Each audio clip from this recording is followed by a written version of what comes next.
अस्सलाम वालेकुम अज़ीज़ तलबा, मैं हूँ अरसलान ज़फ़र अवान। आज फिर एक दिलचस्प सबक के साथ मैं आपके सामने हाज़िर हूँ। मेरा बेटा आपके सामने दो अल्फाज लिखे हुए हैं, गुजारिश और गुजारिश। पढ़ने में तो ये एक जैसे हैं, लेकिन ये दो अलग अलग लफ्ज़ हैं। कैसे मेरा बेटा देखते हैं। एक बात तो इनमें एक और एक जैसी है कि ये जो गुजारिश है ये फ़ारसी का लफ्ज़ है और ये वाला गुजारिश भी फ़ारसी का लफ्ज़ है। ये गुजारिश जे के साथ है और ये गुजारिश जाल के साथ है। पढ़ने में एक जैसे, लेकिन इनका मतलब अलग अलग है। देखते हैं कैसे। ये गुजारिश, इसका मतलब होता है दरख्वास्त, अर्ज, अदा करना। जिस तरह से आप दरख्वास्त में लिखते हैं मौदबाना गुजारिश है, ये वाला गुजारिश आएगा। नहायत अदब से गुजारिश है, ये वाला गुजारिश आएगा।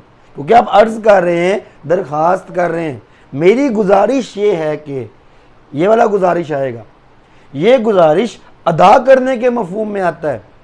अब चलते हैं इस गुजारिश की तरफ, जाल वाले गुजारिश की तरफ चलते हैं। इसका मतलब होता है छोड़ना, तर्क करना। ये छोड़ने के मफहूम अदा करता है, छोड़ने का मफहूम अदा करता है। इसका मतलब देखें और इसका मतलब देखें, कितना फ़र्क है इसमें। और बच्चे गलती क्या करते हैं, वो दरख्वास्त में ये वाला गुजारिश लिखते हैं जो कि गलत है। एक मिसाल देखें, आपने एक लफ्ज़ देखा इबादत गुजार, इबादत गुजार। ये देखें, मैंने ये जे से लिखा और ये जाल से लिखा। इबादत गुजार का मतलब होता है इबादत करने वाला। इबादत गुजार का मतलब क्या है, इबादत करने वाला। जबकि इबादत गुजार, जाल से जो गुजार आएगा, इसका मतलब क्या होता है, छोड़ना, इबादत छोड़ने वाला।